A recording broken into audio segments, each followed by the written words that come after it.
If I were king of the forest, or perhaps actually if I were Secretary of Energy, the first thing I might do might be to somehow enable domestic hot water.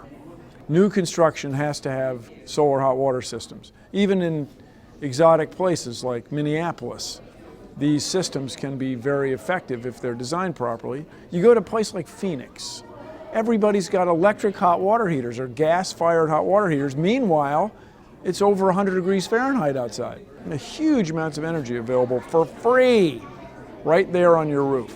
What we really need is a way to store enormous amounts of energy. And we don't really have that right now. We have what we do in a hydroelectric dam, that's really good. And you could say piles of coal dust are really good. But in general, really good ways to store huge amounts of electrical energy are not really available. So I'll say the thing that I'm charmed by is the hot salt, where you melt sodium chloride, regular table salt, perhaps with some additives to help it flow and this and that, and you store huge amounts of heat, presumably underground. And then when the wind's not blowing or the sun's not shining, you would use that heat to run a sophisticated heat engine, something akin to a Stirling cycle engine. But this is a big idea, and you can't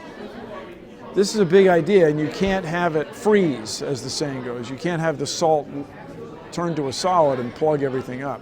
It's not a simple problem, but that's one idea I think it's definitely worth pursuing. At my house, I mean, I'm an eccentric guy.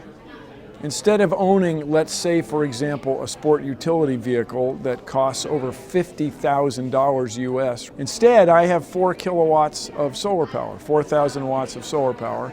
I have a domestic hot water system, and I have it arranged so that it's 5 degrees Fahrenheit or 2 degrees Celsius cooler on the kitchen side than on the shower side.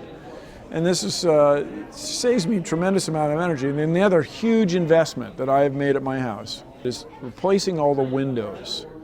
The windows cost a lot of money, but man, do they look good, and they keep the place so much cooler in the summer than they would have been otherwise. People don't think about that. They think about staying warm in the winter. And it does that, but it really keeps it cool in summer, and that just makes a huge difference. I gotta fly. Bill Nye the Science Guy.